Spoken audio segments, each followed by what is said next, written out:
Bienvenidos a un encuentro más del programa anual de actualizaciones en psoriasis. Hoy vamos a hablar del estrés psicosocial en pandemia y para esto contamos con los doctores Karina Malvido y el doctor Julio Torales. La doctora Karina Malvido, bueno, ya todos la conocemos, es médica dermatóloga, diplomada en psicodermatología, es médica de planta del Servicio de Dermatología del CEMIC, miembro de la comisión directiva de ADEPSI, de SDAPS, SILAD, miembro de la Comisión de Psicodermatología de SOARSO y miembro titular del Grupo de Psicodermatología de la SAD, así que bienvenida Cari, y el doctor Julio Torales, doctor en Medicina y Cirugía, especialista en psiquiatría, tanto de niños como adolescentes y adultos, especialista en psicoterapia cognitivo-conductual, jefe del Departamento de Salud Mental y del Departamento de Psiquiatría de la Infancia y la Adolescencia del Hospital de Clínicas, profesor adjunto de Psiquiatría y de Psicología Médica y miembro de honor de la Asociación Mundial de Psiquiatría. Así que muchas gracias, doctor. Cari, ¿querés empezar vos o empieza el doctor? No, empieza Julio. Bueno, Julio, cuando quieras, puedes compartir pantalla. Bueno, muy buenas noches a todos y a todas. Gracias por acordarse de mí, por invitarme y poder participar de este programa de actualización. Gracias, Karina, por siempre estar en contacto conmigo y a todos y a todas ustedes por acordarse nuevamente. Vamos a hablar entonces del estrés psicosocial en pandemia. Vamos a hablar de cómo ese estrés psicosocial está afectando toda la economía corporal, por un lado, pero específicamente vamos a hablar cómo el estrés psicosocial termina afectando al órgano cutáneo, por un lado en general, y por el otro específicamente en la psoriasis. Entonces, muchas gracias. Soy Julio Torales y tengo el placer de acompañar a Karina Malvido esta noche. Cuando hablamos del estrés psicosocial de la pandemia, COVID-19 y la piel, tenemos que hacernos algunas preguntas. Primero, ¿hubo cambios en las consultas dermatológicas durante la pandemia de COVID-19? El primer estudio grande que se realiza lo hace el profesor Turan en Turquía, más o menos alrededor del mes de julio del año 2020. Y lo que él encuentra fue, en ese contexto de la primera ola en Europa, por un lado, todavía un virus desconocido, que todavía sigue siendo, pero cuando eso más aún, encuentra un aumento significativo de la frecuencia de diagnósticos como prurito generalizado, prurito sin hemateria, pitiriasis rosada, alopecia areata, efluvio telógeno, enfermedades bacterianas de piel y mucosas y herpes zóster. Pero por el otro lado, en un estudio grande que abarcó más de 10.000 pacientes, encuentra que encontró una frecuencia cada vez más disminuida de enfermedades como verruga vulgar, hiperpigmentaciones, acrocordones, nevomelanocítico, control de lunares en general, y queratosis seborreica o léntigo solar. Es decir, acá no podemos nosotros hablar de que hubo un cambio por el virus en sí, sino tal vez la gente dejó de consultar por un motivo, o también nosotros como profesionales de la salud decidimos, ok, esto no es una urgencia, estamos en cuarentena, vamos a ver cosas importantes y no vamos a hacer control de lunares, lo que estábamos discutiendo justamente antes de que comience la transmisión. ¿Qué otros cambios se dieron? Se ha encontrado que la frecuencia de la mayoría de las enfermedades, por ejemplo, incluido el acné, que representó aproximadamente el 25% de los pacientes, realmente no cambió. Es decir, no podemos decir que hubo una disminución en el tipo de pacientes o en el control que se hacía con estos pacientes. Muchos factores, como afectar la calidad de vida, la percepción del riesgo, el aumento de la carga de estrés, pueden realmente provocar un cambio en la frecuencia de las patologías dermatológicas, pero eso no se vio con respecto a dermatología. Aumentaron muchas veces las consultas, pero tal vez el patrón, la expresión de qué tipo de pacientes llegaban al consultorio es la que cambió. El COVID-19 básicamente, tenemos que pensar, se ha convertido en una pandemia que afecta a la salud y el bienestar a nivel mundial. Además de todas esas implicancias sociales, económicas y para la salud física, el impacto psicológico, que es lo que yo me encargo en el día a día de esta pandemia, se informan cada vez más en la literatura científica. Y sabemos que donde hay impacto psicológico, sufre el cuerpo, pero exquisitamente más sufre la piel. Esa relación intrínseca que tenemos a quienes amamos la psicodermatología, siempre decimos que básicamente los melanocitos no son otra cosa que una neurona que se quedó a tomar el sol, y ese origen embriológico común del ectodermo embrionario hace que siempre reaccionen o hiperreaccionen tanto nuestro cerebro como la piel, y todo lo que sentimos en la mente termina expresándose a nivel cutáneo.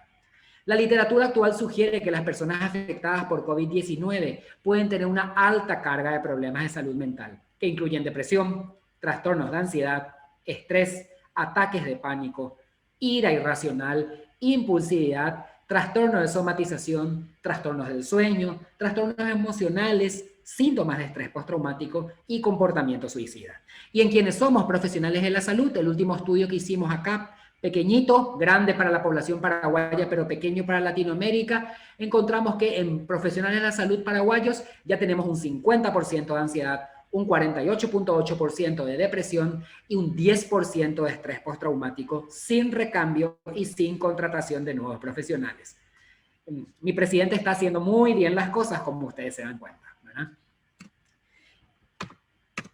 Además, se encuentran varios problemas asociados con salud mental en el contexto del COVID-19. Varios factores asociados, mejor dicho. La edad, el género, el estado civil, la educación, la ocupación, los ingresos, dónde viven las personas, el contacto cercano con personas con COVID-19 y ya problemas de salud física, como por ejemplo la psoriasis, que nos va a hablar mejor Karina enseguida, y mental comórbidos, hacen que algunas personas sean más susceptibles tanto al daño físico como al daño mental asociados a la fisiopatología de la COVID-19. La exposición a noticias y redes sociales relacionadas con COVID-19, el estilo de afrontamiento que cada uno de nosotros tiene, el estigma y el apoyo psicosocial, la comunicación en salud también son factores clave.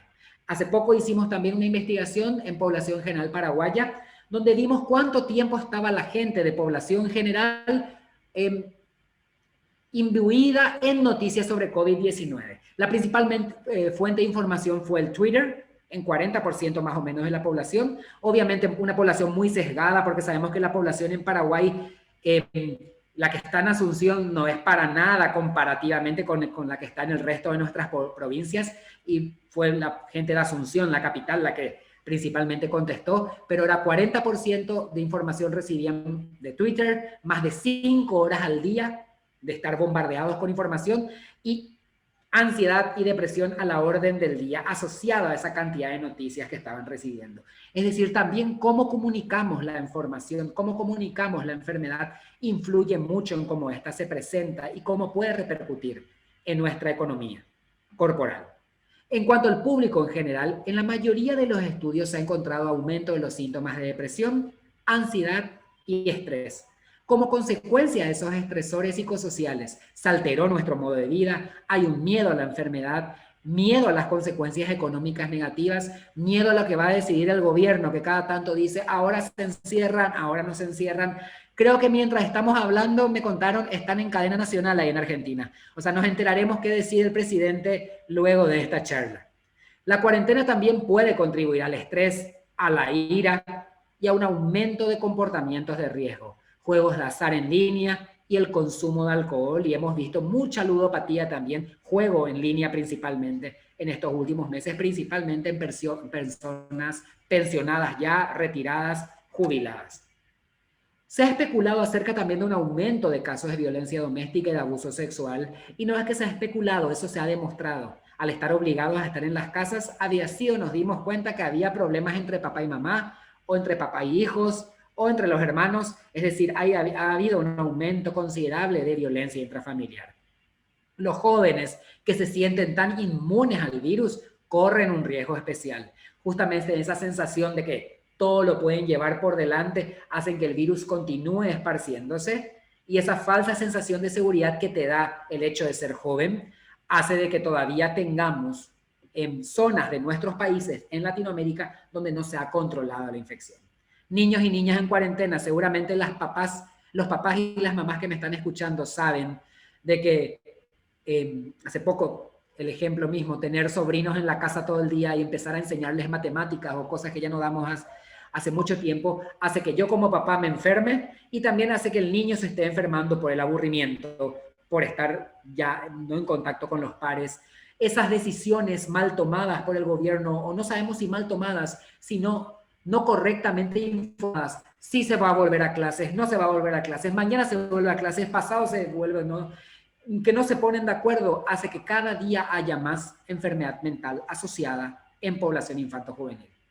Y como consecuencia positiva, lo que sí podemos decir, porque teníamos que encontrar algo positivo por lo menos en esta pandemia, observamos una disminución de exposición a ambientes de estresores como por ejemplo el bullying. Disminuyeron los casos de bullying físico, obviamente porque los chicos están ahora en las casas. Y en cuanto a los supervivientes de COVID, que es algo que todavía no estamos pensando mucho, estamos muy preocupados por nosotros antes de enfermarnos o por las personas que están enfermas, pero no pensamos muchas veces en aquellas personas que han sobrevivido al COVID. Se ha observado altas tasas de síntomas de estrés postraumático. Y ustedes saben que el estrés postraumático termina generando síntomas en todos los sistemas corporales y principalmente en el sistema gastrointestinal por un lado y en el sistema cutáneo, en el órgano cutáneo por el otro. Existe evidencia de la posibilidad de un síndrome postviral que en mi caso va a asemejar a un cuadro depresivo para nosotros los psiquiatras, pero para ustedes van a encontrarlo principalmente como patologías inflamatorias cutáneas que no curan, que se acompañan muchas veces de cerosis, de picazón, de prurito, y que hace que todas las enfermedades eritematoescamosas empiecen a brotar cada vez más, en el contexto de lo que vamos a hablar esta noche. En las personas con condiciones de salud mental preexistentes, se ha determinado que tienen un mayor riesgo de infección por COVID-19, por el virus que causa la COVID-19. Nosotros hicimos un llamamiento, tengo entendido que la Asociación Argentina de Psiquiatras, la APSA también, sí, confirmo que hizo también un llamamiento, que todas aquellas personas con enfermedad mental grave tenían que estar en primera línea de vacunación, porque cuesta mucho cuidarse de uno mismo cuando uno está deprimido, entonces se puede transformar en un factor de riesgo para él mismo, para ella misma, enfermarse más fácilmente y también ser un factor de riesgo para la sociedad. No sé cómo les fue en Argentina, pero acá en Paraguay las personas con enfermedad mental finalmente no entraron en la primera línea, sino que están ahora agendadas para la segunda o tercera. Al ritmo que nosotros vamos, van a ser la quinta más o menos. Se puede producir una desregulación en los sistemas de estrés que termina contribuyendo a una exacerbación de los síntomas psiquiátricos. Esas personas con condiciones de salud mental han explicado que encuentran una exacerbación de sus síntomas y peores condiciones de acceso a los recursos de salud desde el inicio de la pandemia. Todo esto ha traído un aumento en recaídas, suicidabilidad y falta de acceso a recursos de salud. Además, la distribución epidemiológica de los problemas de salud mental y todos aquellos factores asociados ha sido muy heterogénea entre el público en general, los pacientes con COVID y los proveedores de atención médica. Y hemos visto que ser mujer, madre soltera, con un problema de salud mental, ha sido tremendamente desigual la afectación por COVID y por otras enfermedades físicas durante la pandemia que para los hombres o para aquellas personas que tenían un apoyo social importante. La evidencia actual sugiere que una epidemia psiquiátrica está actualmente coexistiendo con la pandemia de COVID-19 y todos tenemos que estar formados para, en el caso de una persona no formada en psiquiatría, para hacer rápidamente un diagnóstico de que esto no puede explicarse exclusivamente por la enfermedad cutánea, en el caso de un dermatólogo donde el paciente sigue asistiendo y las lesiones no curan, a pesar de que el arte y la ciencia dermatológica están presentes, las lesiones siguen sin curar, llama la atención la distribución de las lesiones, el paciente no se recupera y como decimos siempre, ustedes se transforman en psicólogos muchas veces en el consultorio, porque la paciente viene por una lesión cutánea y termina contándoles la vida, eso sabemos que sucede. Entonces, para aprender a hacer el diagnóstico y rápidamente hacer la derivación, y en el caso de quienes estamos formados en psiquiatría o en psicodermatología, saber de que esto va a continuar al terminar la pandemia viral. Y eso se traduce en lo que hemos visto en el estrés y el órgano cutáneo. Existe evidencia clínica y experimental que el cerebro influye y puede influir y sigue influyendo y detener eventos biológicos a nivel de piel.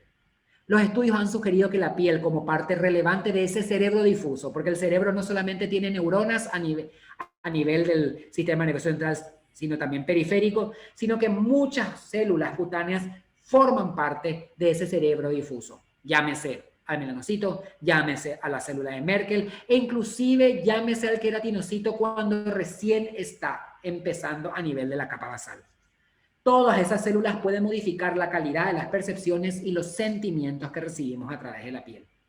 Los sistemas inmunológicos, endocrinológicos, todo el sistema psiconeuroinmunoendocrinológico parecen representar los protagonistas en la modulación de estos eventos y en este contexto los estresores e intervenciones psicosociales pueden conducir a cambios en la salud global que es de gran interés para quienes ejercen la dermatología. El estrés agudo y crónico, por ejemplo, en el caso del prurito, puede afectar significativamente el grado de prurito y el nivel de percepción que tienen los pacientes sobre el prurito. Y en aquellos diagnosticados con enfermedades cutáneas que se acompañan de picazón y de rascado cutáneo intenso. Así como también de enfermedades sistémicas que se manifiestan con prurito, por ejemplo, una enfermedad renal. Lo que resulta en un círculo vicioso en el que el estrés exacerba el prurito y el prurito exacerba el estrés. Entonces tenemos que entrar ahí para cortarlo definitivamente, porque ninguna terapéutica dermatológica va a funcionar si no cortamos ese ciclo de rascado, prurito, rascado intenso. Los mecanismos por los cuales el estrés induce o agrava el prurito incluyen la activación tanto central como periférica del eje hipotálamo pituitario adrenal y del sistema nervioso simpático. La activación de esos sistemas, a su vez, afecta a mastocitos, a queratinocitos y a los nervios que secretan neuropéptidos, como la sustancia P, el factor de crecimiento neural, la acetilcolina, la histamina y las citocinas que terminan haciendo que me pique.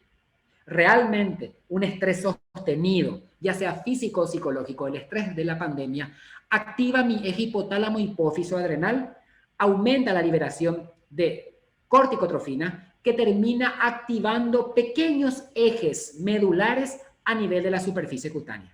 El ejemplo que más me gusta dar siempre es el de la alopecia areata.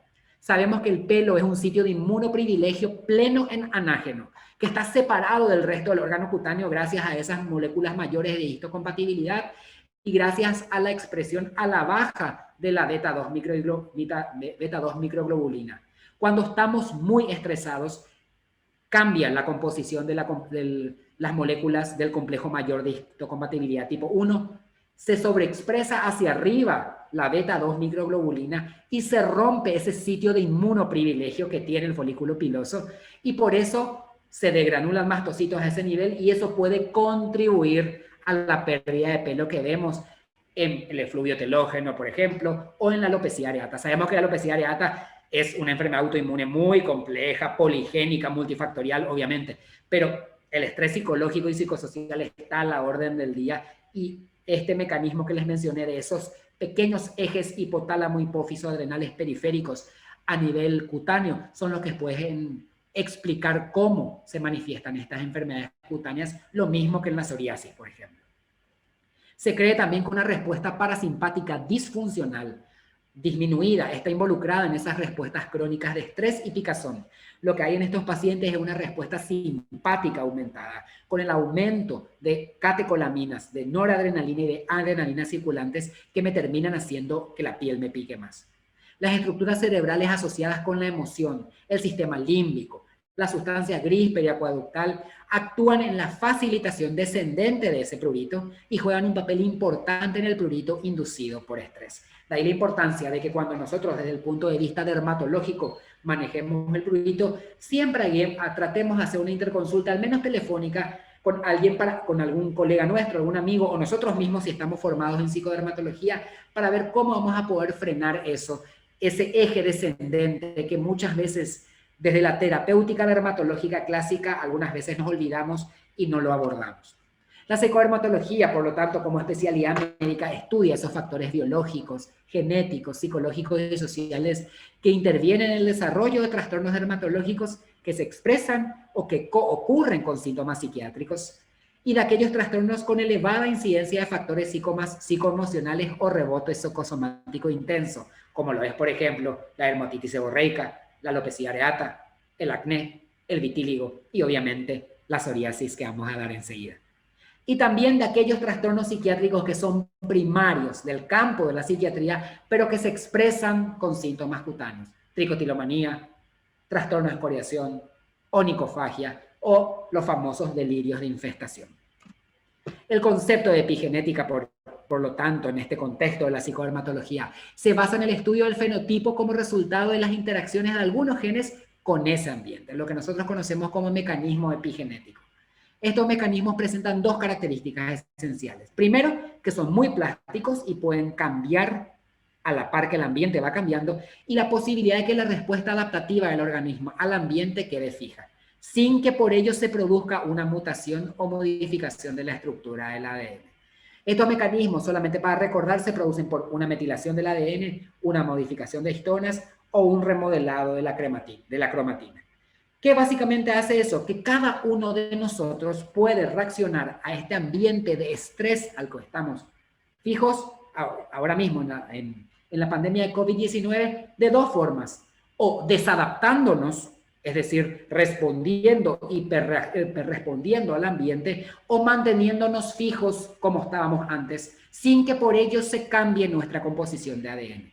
Es decir, cada uno de nosotros, rápido y corto, cada uno de nosotros responde al estrés de manera distinta. Es decir, no todos los pacientes con psoriasis o no todos los pacientes con una enfermedad dermatológica con claro componente psicoemocional van a exacerbarse durante la pandemia. Algunas van a quedar en su lugar y otras incluso pueden llegar a remitir, aunque esas son las menos. Generalmente lo que vemos es un hiperrebrote de las enfermedades. Pero para que recordemos por qué algunos pacientes sí rebrotan o empeoran y otros no, es porque algunos hiperresponden y otros quedan fijos en el lugar que estaban previamente, dependiendo de cómo el ADN se ha metilado, si ha habido un cambio en las histonas o si ha habido un cambio en el remodelado de cromatina y del mensajero respondiendo al estrés.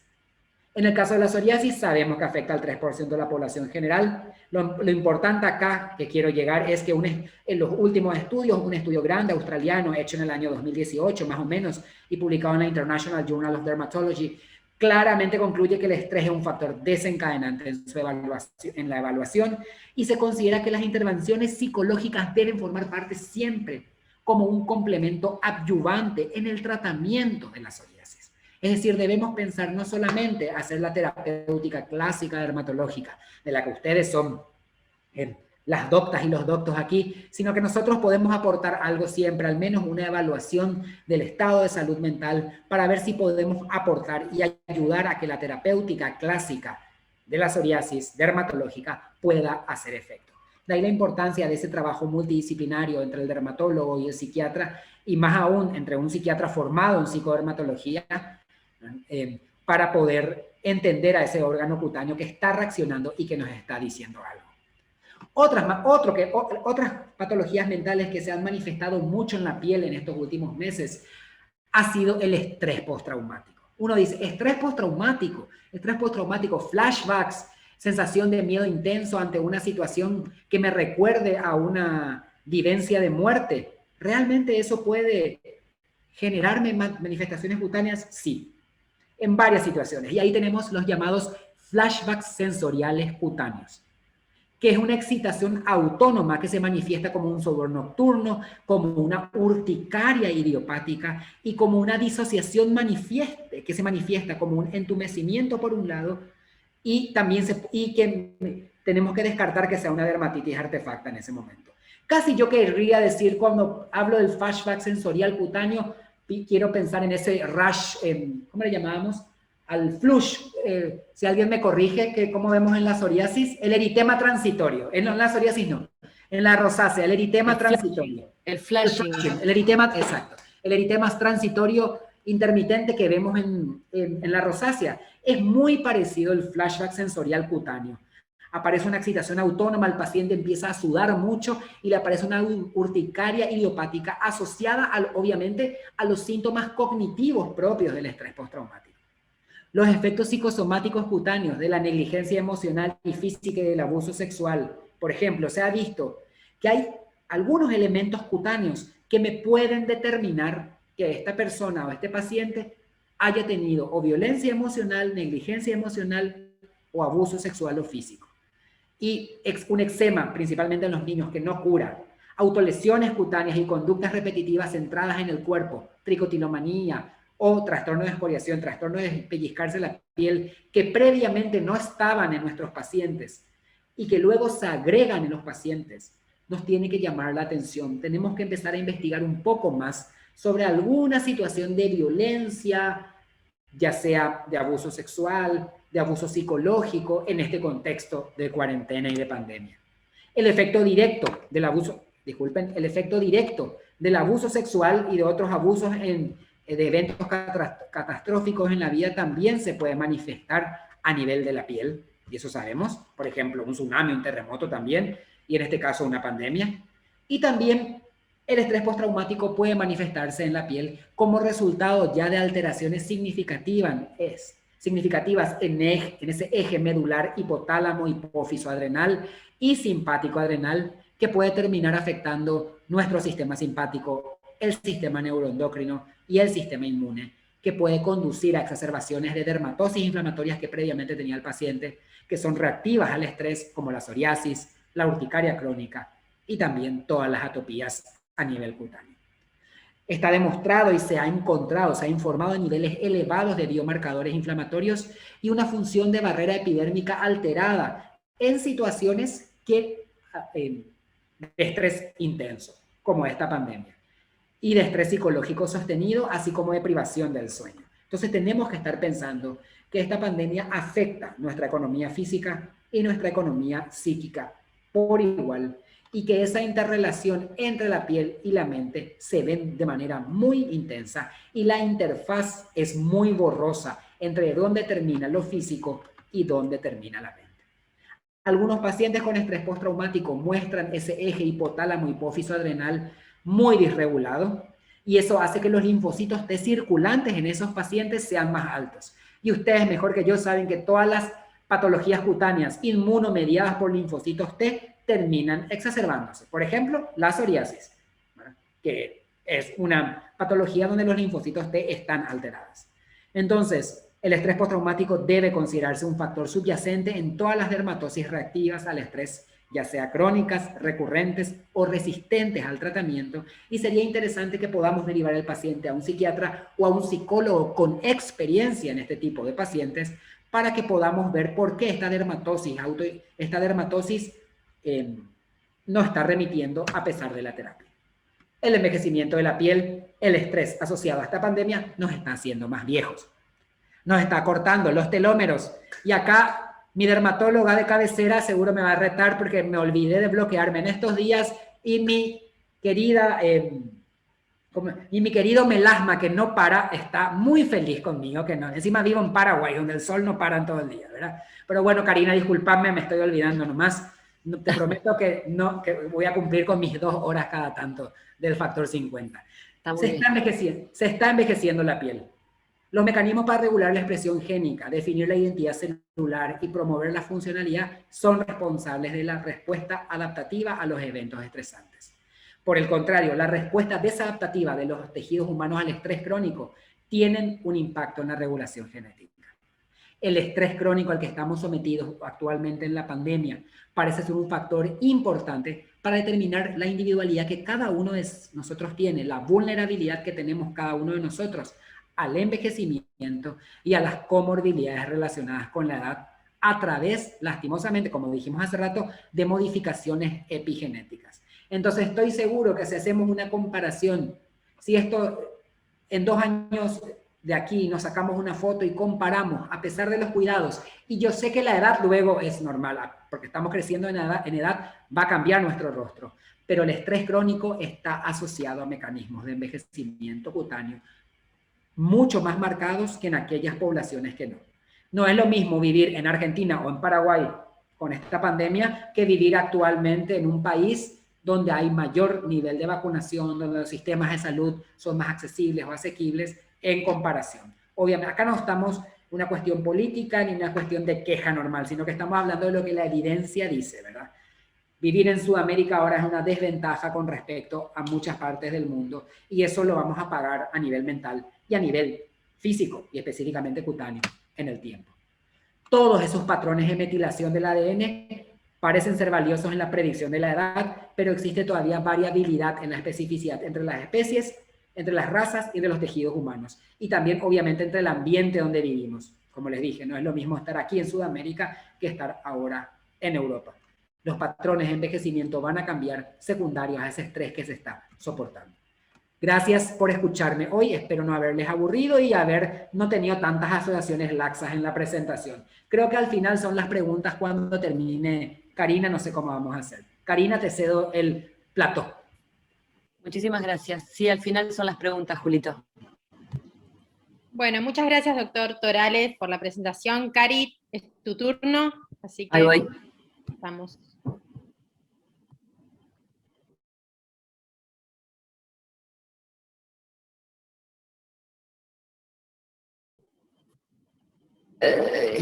¿Ustedes me escuchan bien? Sí, Cari, se escucha bien, ahí está la Porque, presentación. no, porque estoy me parece como conexión inestable, así que cualquier cosa mándenme un mensaje. Está bien, dale. Ok. Bueno, muchísimas gracias en primer lugar a SOARPSO por haberme convocado, las autoridades de la institución, y particularmente a Nancy y a Marisa por haber hecho todo un seguimiento cabeza a cabeza de todo lo que iba pasando con la presentación. Para mí es un gusto participar hoy y acompañar al doctor Torales en explicar un poquito qué es lo que hizo la pandemia en nuestros pacientes con psoriasis. Sabemos que la misma es una enfermedad inflamatoria, crónica y recurrente, que es desencadenada por múltiples factores, tanto externos como internos, entre ellos la predisposición genética, la dieta, dependiendo qué tipo de alimentos que desencadenan inflamación, como las carnes rojas, algunos tipos de comidas de conservantes, las dietas ricas en gluten, el alcohol que pueden desencadenarla.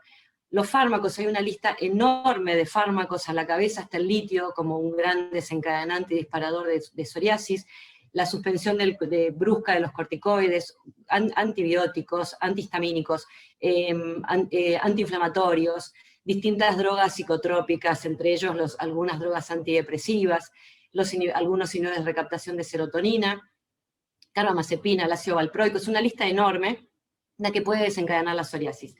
Las infecciones, las injurias mecánicas, el estrés, como bien se refirió recién Julio, tanto el estrés físico como el psíquico, y las experiencias traumatizantes.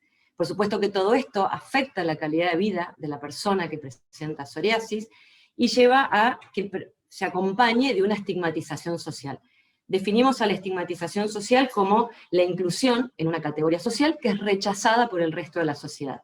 Y este rechazo el paciente lo vive con vergüenza, con culpa, y es generado porque hay una alteración de lo que es la imagen corporal real. O sea, a través de los medios, a través de las redes, se nos ha dicho que nuestra imagen corporal ideal es la que acompaña con un estado físico perfecto y con una piel sana y sin lesiones.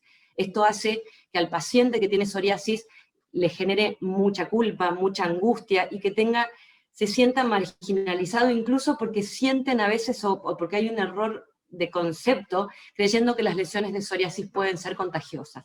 Todo esto hace entonces que exista esta exclusión social, que prácticamente es generado por las lesiones cutáneas que son visibles, y esta exclusión social se acompaña incluso de depresión, de un temor mayor de estigmatización del que ya venían sintiendo, sentimientos de inferioridad y de desvalorización de los pacientes que presentan esta patología.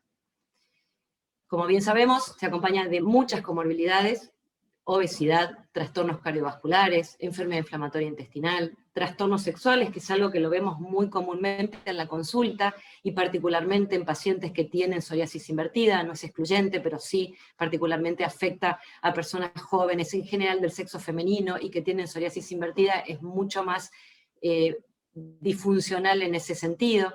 Se acompaña entre un 30 y un 40% de los pacientes de síntomas de depresión y ansiedad, que los podemos ver, los síntomas de depresión que vamos a ver se manifiestan como tristeza, vacío existencial. Muchas veces no podemos reconocerlos como tal porque el paciente se siente enojado, irritable, y eso creen que no forma parte de la depresión.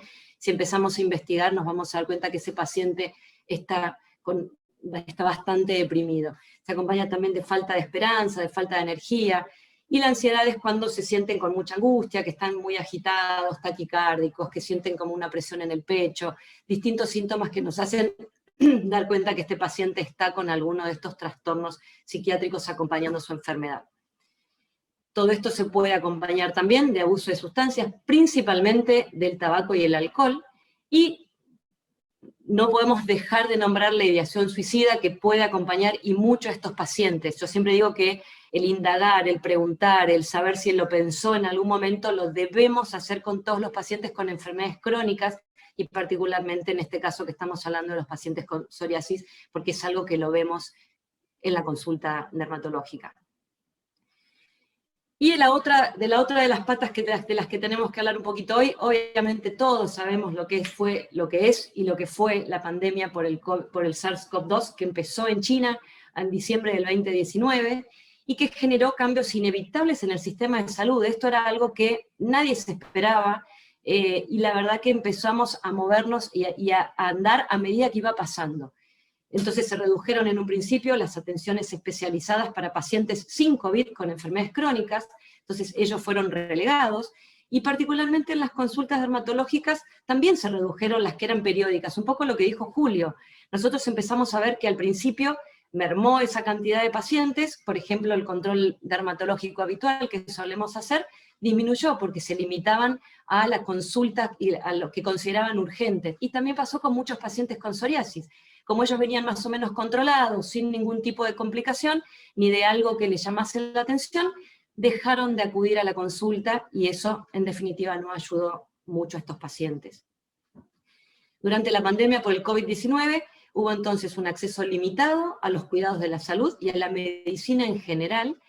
Se acompañó también de pérdida de ingresos y en muchos casos de pérdida de empleo, por lo menos en nuestro país, y supongo que en lo que le pasa a Julio en su país es exactamente igual. Sudamérica lo vive en forma muy particular esto, y todo esto se vio como resultados negativos en la salud. ¿Y qué pasó? Se abandonó el tratamiento por todo esto que fueron viviendo los pacientes, y por supuesto que generó una exacerbación de la psoriasis que ellos venían presentando. ¿Por qué? Porque había preocupación y un gran temor por las complicaciones que podía presentar particularmente el virus en el organismo puntualmente de ellos, y qué podía hacer con la psoriasis. Entonces agarró mucho miedo, el paciente tuvo mucho miedo, y eso hizo que abandonase. El miedo a veces paraliza, y en este caso abandonaron el tratamiento. Se disminuyeron las consultas presenciales, ya sea porque no estaban permitidas, o porque muchas personas, sobre todo los adultos, no sabían cómo manejarse con las teleconsultas, que en definitiva vino a poder ayudarnos y hacer una pata donde apoyarnos para poder ayudar a los pacientes con dermatitis, con dermatosis crónicas que estaban y que se sentían abandonados en esta situación de pandemia cuando no podían ir por la cuarentena a vernos a las consultas presenciales. Otra de las cosas que pasó durante la cuarentena fue que se restringieron las actividades al aire libre, y como les dije, hubo pérdida de los ingresos. Por supuesto, a los pacientes con psoriasis se les exacerbó secundariamente a esto que vivían. Por supuesto que se incrementó el estrés de estos pacientes, aumentaron estos síntomas de los que hablaba recién, de ansiedad y depresión, y por supuesto también se acompañaron con alteración en el sueño. Seguramente ustedes los vieron en la consulta y lo hablaban con los pacientes o por teléfono, o los pacientes que lográbamos que nos fueran a ver en la presencial, que se dormían más tarde, les costaba dormir, veían series hasta cualquier hora, estaban viviendo una vida a la que no estábamos habituados, no había horarios, no había algo que nos organizara, que es lo que necesitamos todos, y particularmente los pacientes con enfermedades crónicas. Hubo algo muy claro y que se notó en esta cuarentena. Hubo una mala adherencia al tratamiento cuando hubo pérdida de ingresos, pero no así cuando solamente se restringió la actividad al aire libre. En esos casos los pacientes siguieron con el tratamiento, no generó una mala adherencia, se acompañó de otras cosas, pero no de una mala adherencia. Y esta mala adherencia en los pacientes que la sufrieron generó una mayor angustia psicológica, sin lugar a dudas. Entonces, ¿qué es lo que pasó durante esta pandemia por el COVID-19? Hubo un aislamiento y un cierre de atención ambulatoria. La cuarentena estricta llevó a que viviéramos de esta forma, por lo menos al principio de lo que nos iba pasando. Se limitaron la capacidad de acceso a la atención médica, y como les decía, la limitación en muchos casos tuvo que ver por el no saber cómo acceder a una red social, a internet para poder comunicarse con el médico. Algunos no tenían el mail, otros no sabían cómo manejarse por WhatsApp, y nos pasaba incluso a los médicos también al principio, no sabíamos cómo era esto de hacer la teleconsulta ya instalada como tal, porque no podíamos hacerla presencial. Entonces esto llevó a que se interrumpiesen los tratamientos en muchos de los pacientes con enfermedades crónicas y puntualmente con psoriasis, y por lo tanto hubo un deterioro de la salud y de la enfermedad, como vimos durante la cuarentena. Se nos indicaron muchas recomendaciones, tanto a los pacientes como a los médicos. a los pacientes el distanciamiento social, el uso de tapaboca, la higiene constante de todo lo que de las superficies que tocaban, el uso de alcohol en gel, del lavado de las manos. A nosotros los médicos se nos indicaron determinadas recomendaciones para realizar en el consultorio, como triage, para poder empezar a atender a nuestros pacientes más tranquilos y más seguros, usar la mampara que nos separase de los pacientes, la ropa adecuada, el tipo de barbijo, acompañado de máscara, los anteojos. Se nos dieron recomendaciones, obviamente el sanitizar entre cada paciente, ventilar el consultorio, se nos indicaron un montón de recomendaciones que nos ayudaron y mucho.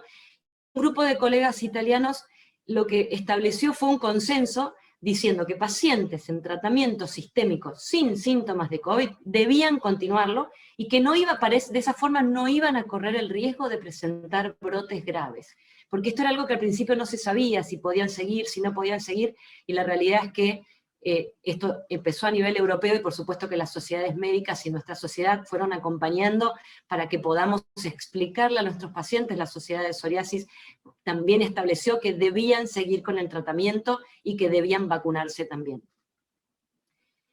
A modo de resumen y puntualmente para enfatizar algunos puntos que ellos nos recomendaron, fue un triage telefónico para pacientes que estaban o que están en tratamiento biológico.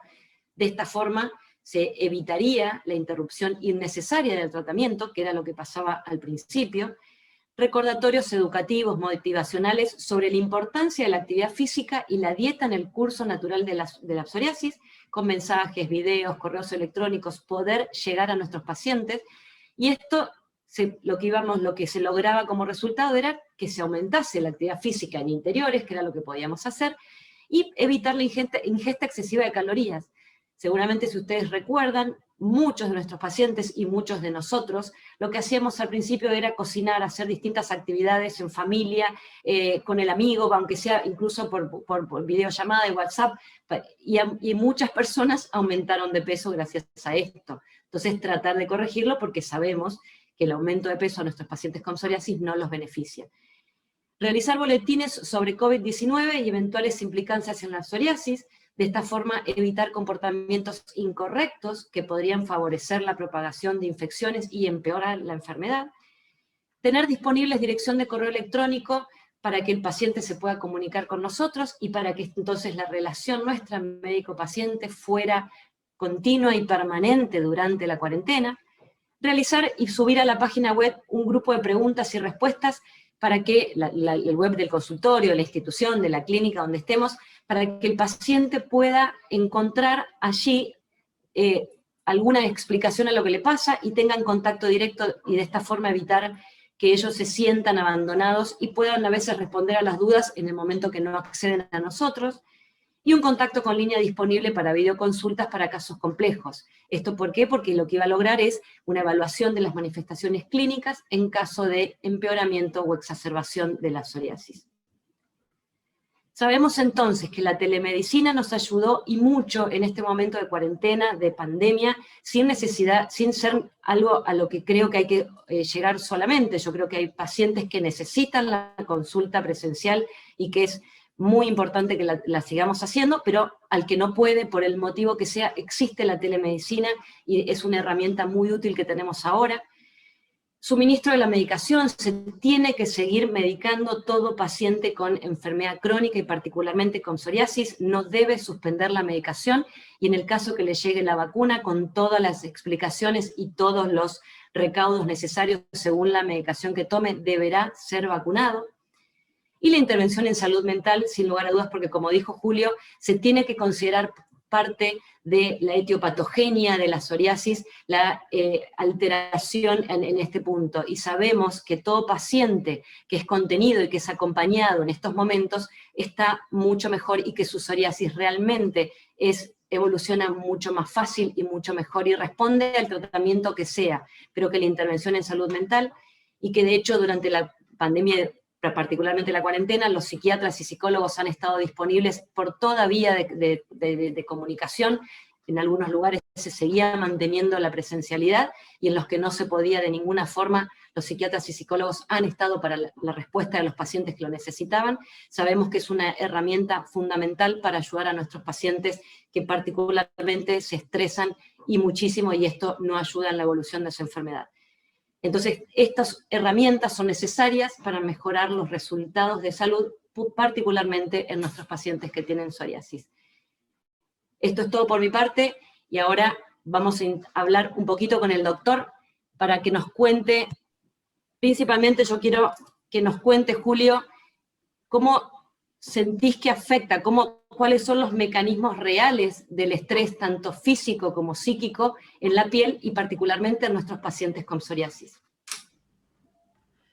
Gracias, Karina.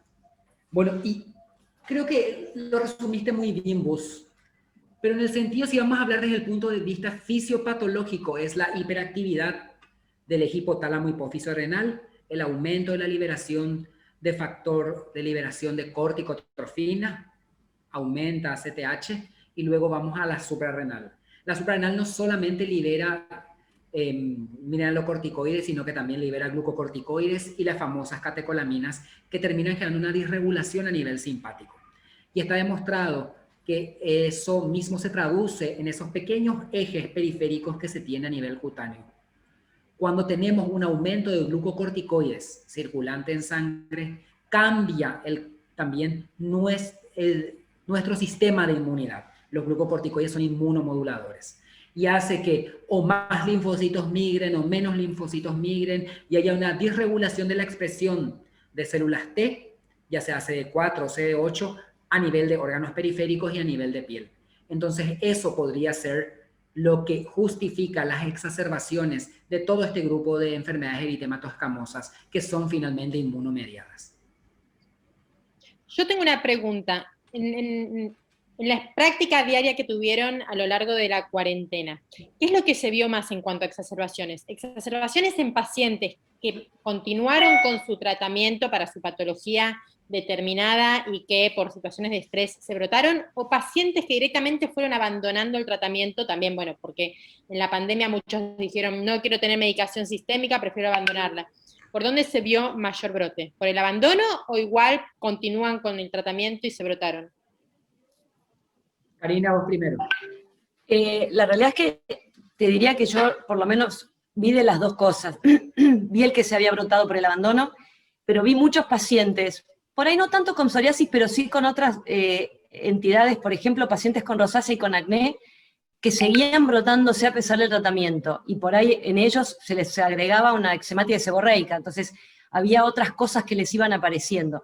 O los pacientes con dermatitis de contacto que se habían exacerbado particularmente en manos o en la misma cara por el uso de tapaboca, por la higiene constante de manos. Pero la realidad es que hubo un poco de todo. No es que yo personalmente no vi más de una cosa u otra. En pacientes con psoriasis te diría que al principio fue más por el abandono, no sé, por ahí pueden hablar también mucho de los expertos en psoriasis que están hoy presentes, pero fue más por el abandono, pero en las generalidades de la dermatología vi de todo. Bien. Y desde el punto de vista, bueno, desde la psiquiatría obviamente vimos brotes de cosas que no habíamos visto, y gente que estaba súper bien brotó completamente de nuevo, y gente que debutó de nuevo con una enfermedad mental.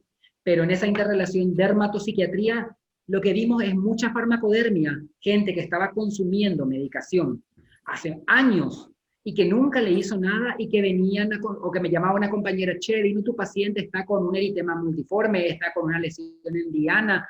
Yo decía, pero ¿por qué si está consumiendo? Tiene una lamotrigina de 25 miligramos hace 15 años, ¿por qué ahora?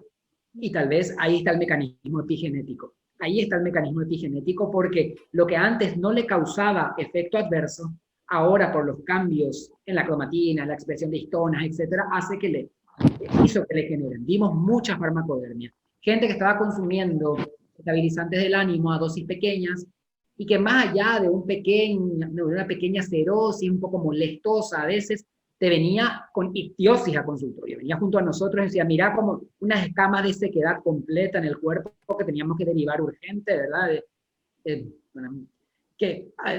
Ya decíamos, ojalá que esto no se transforme en una necrolisis epidérmica tóxica después, pero rápido al dermatólogo, porque era gente que no tenía o que estaba consumiendo, mejor dicho, medicación psiquiátrica por largo rato, y que de repente brotó.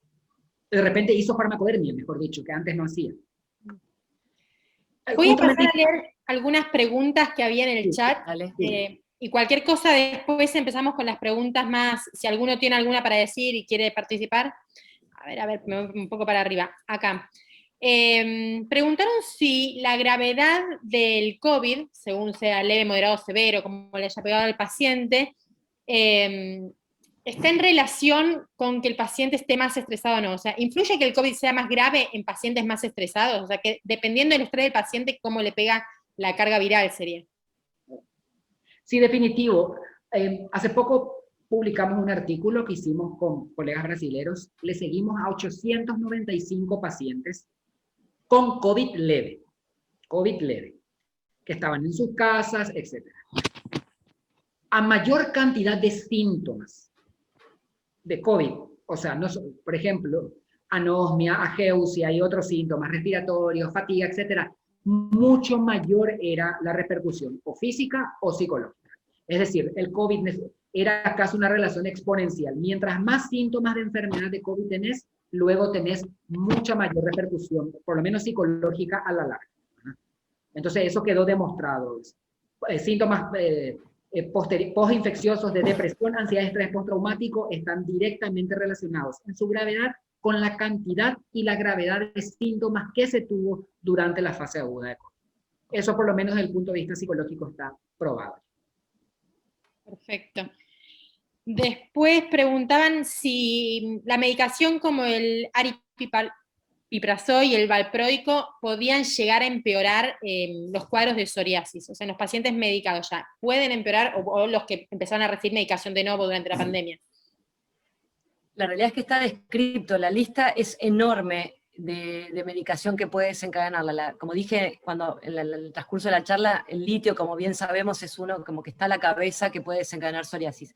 Pero el valproico está dentro de la lista, el aripiprazol no, pero la realidad es que el valproico sí. Hay una lista enorme de medicamentos, antibióticos, antihipertensivos, bueno, carbamazepina, ácido valproico, muchos inhibidores de recaptación de serotonina, algunos que son los antidepresivos, incluso los antiácidos. La realidad es que la lista, búsquenla porque es enorme. No era un día hoy para poner eso, porque era para hablar puntualmente de lo que había generado la pandemia en los pacientes con psoriasis, pero la lista es grande, y el valproico sí está enumerado. Y dentro de esa lista enorme, pero si queremos hacer así tipo sobre lo que dice Karina, si queremos hacer esto sí o sí los estabilizantes del ánimo, carbamazepina, litio y ácido valproico, que trabajan luego mediando alteraciones, trabajan luego sobre el sistema inmunológico, justamente trabajan sobre el sistema de expresión, trabajan sobre el sistema inmune, hace que estas enfermedades como la psoriasis broten más. Después, los beta bloqueantes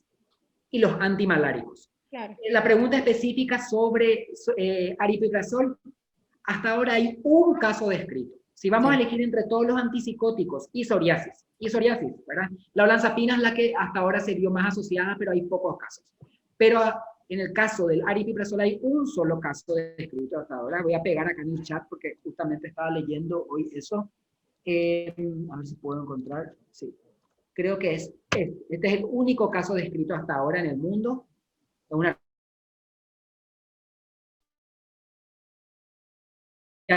sé si tanto luego fue como una psoriasis en sí. Pero de lo que, como decía Karina, muchísimas la lista, pero principalmente el litio, valproato y carbamazepina son los que están más asociados.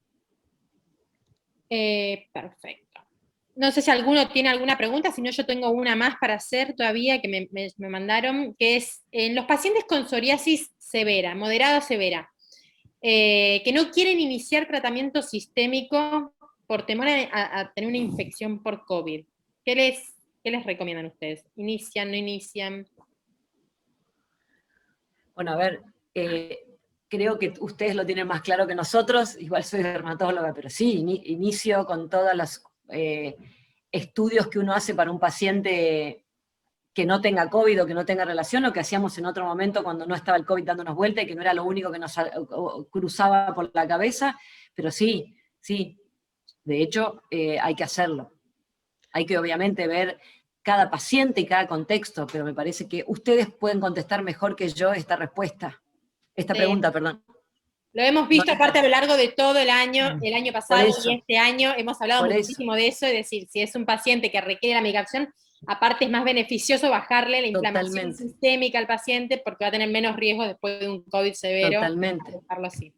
Y está demostrado que aquellos pacientes que están con una inflamación sistémica hacen mucho más fácil tormenta de citocinas luego. Sí. Entonces, si ayudamos a que esa interleucina 6 y esa interleucina 1 bajen de alguna manera con el tratamiento sistémico que ustedes van a hacer, creo que es lo mejor. Ese efecto antiinflamatorio que existe, ¿verdad?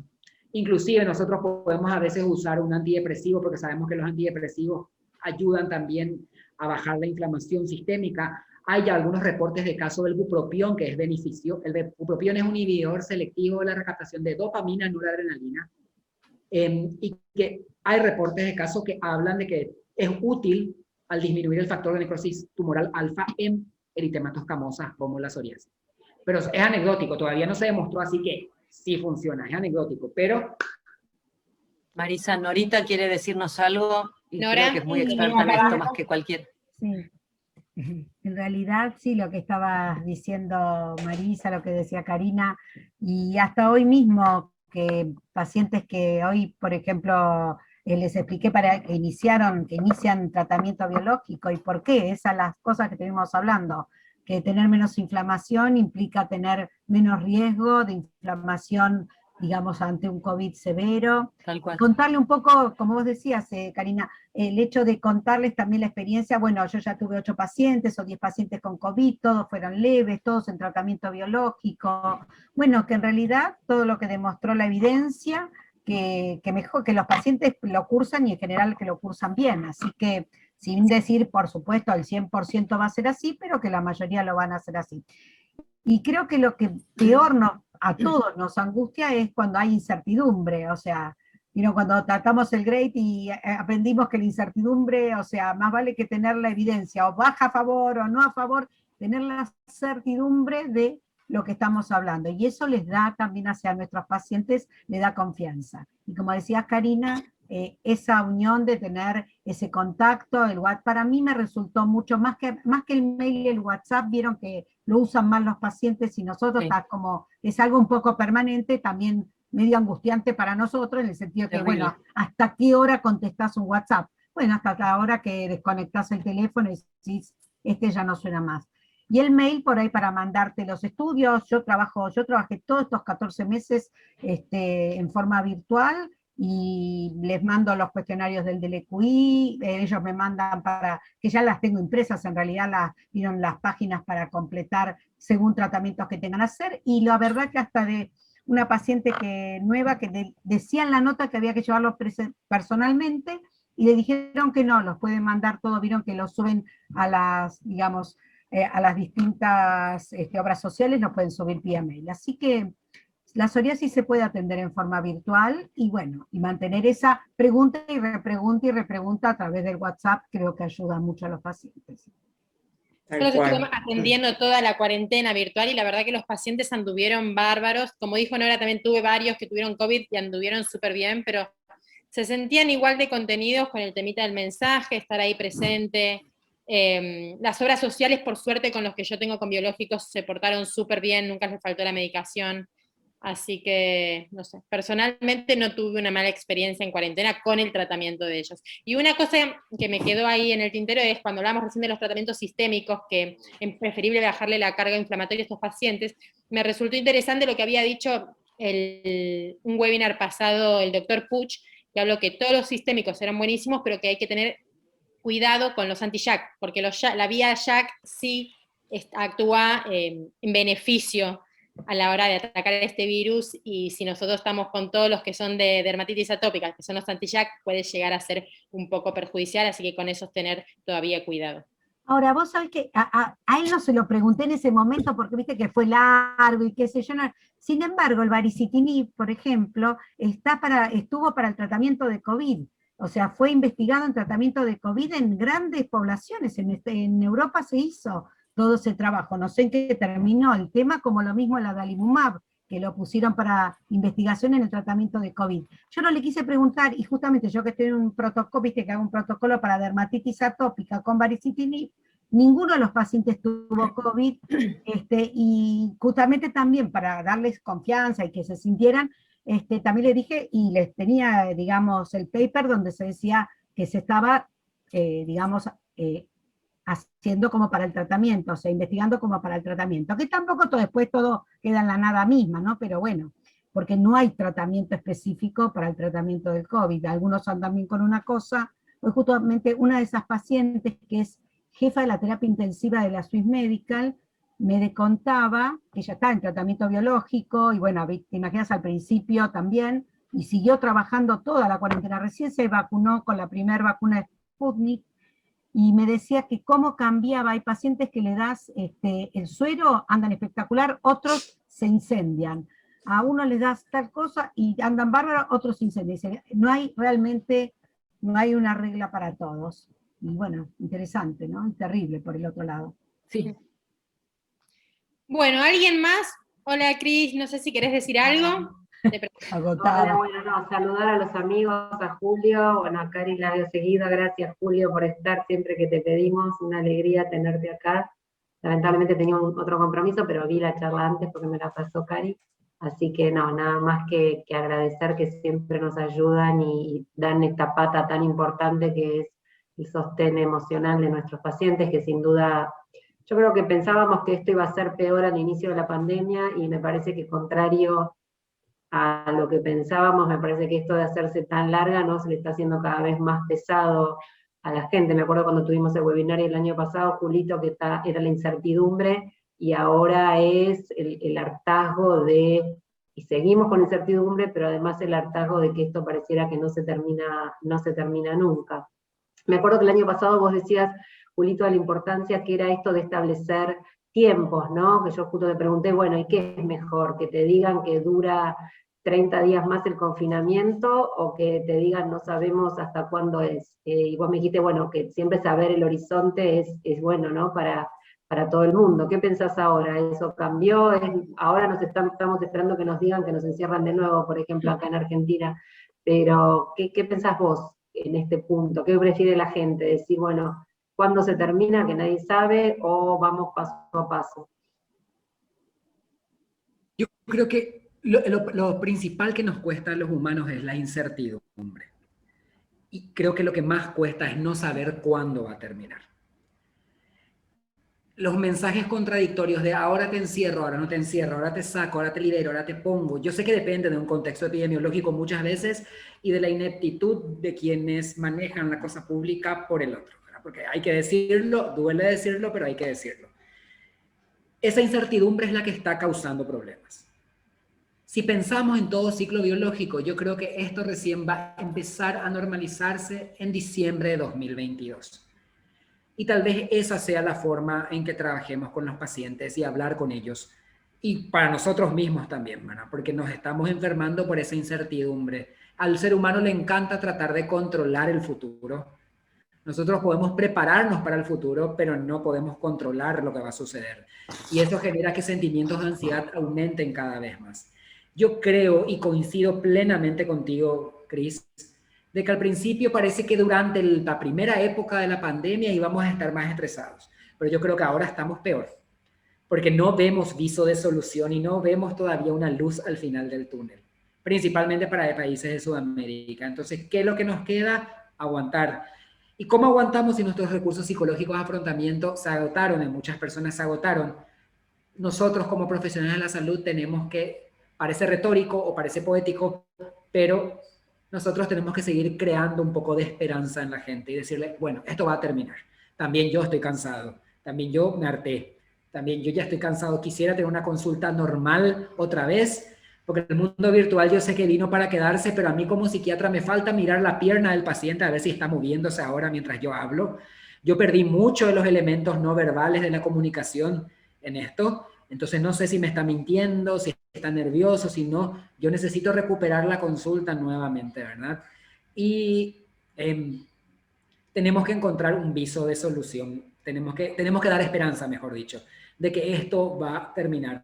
Pero mientras tanto, y ahí agarro lo que dijo Nora, cuando en un momento dado de la noche tenemos que apagar el teléfono. Por más de que seamos médicos, por más que digamos que tenemos un juramento y que tenemos que ayudarle a todo el mundo que nos escribe, tenemos que frenar nosotros también. Héroes muertos nos salvan vidas. Si nosotros nos enfermamos, no vamos a poder brindar la atención que corresponde a aquellas personas que necesitan. Y encima, los médicos somos los peores pacientes siempre. Es que me pasó a mí cuando Nora decía esto de contestar el WhatsApp. Yo me di cuenta que si yo no me ponía un límite y yo no le ponía un freno a qué momento le dejaba de responder a un paciente o en qué momento yo decidía que se terminaba mi día de consulta, podía terminar, como me pasó, un domingo al mediodía, yo teniendo una consulta con una mamá que me había preguntado sobre su hijita que tenía un eczema en las manos por el alcohol en gel.